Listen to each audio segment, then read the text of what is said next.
এই যে আপনাকে বলছি, আপনি বা আপনার পরিচিত কেউ কি গোড়ালি ব্যথায় ভুগছেন? তবে এই ভিডিওটি শেষ পর্যন্ত দেখুন। অনেকেই আছে বছরের পর বছর গোড়ালি ব্যথায় ভুগেন, কিন্তু সঠিক কারণ কি জানেনই না।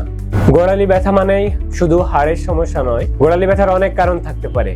অনেক সময় প্লান্টার ফাসাইটিস বা তালুতে ব্যথা, অ্যাকিলিস টেন্ডিনোপ্যাথি, পায়ের পিছনের দিকে রগে ব্যথা, অতিরিক্ত ওজন, লিগামেন্ট ইনজুরি, দীর্ঘক্ষণ দাঁড়িয়ে কাজ করা বা ভুল জুতা পরার কারণেও গোড়ালি ব্যথা হতে পারে। অনেকে ব্যথা কমানোর জন্য শুধু ব্যথার ওষুধ খান, এতে ব্যথা সাময়িক কমলেও দীর্ঘস্থায়ী কোনো সমাধান পান না, তাই বারবার ব্যথা ফিরে আসে।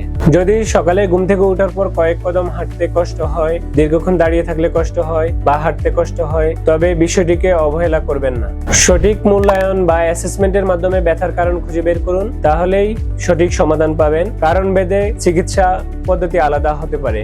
ফিজিওথেরাপির মাধ্যমে ব্যথার কারণ অনুযায়ী আলাদা আলাদা এক্সারসাইজ, ম্যানুয়াল থেরাপি, এছাড়া এখানে যেটি দেখছেন এটি focused shockwave therapy. Focused shockwave থেরাপির মাধ্যমে তালু ব্যথা এবং গোড়ালির ব্যথা বা হাড় বৃদ্ধির সমস্যায় অত্যন্ত কার্যকরী ভূমিকা পালন করে এবং জীবনযাপনের পরিবর্তনের মাধ্যমে রোগী অপারেশন ছাড়াই অনেক ক্ষেত্রে ভালো থাকেন।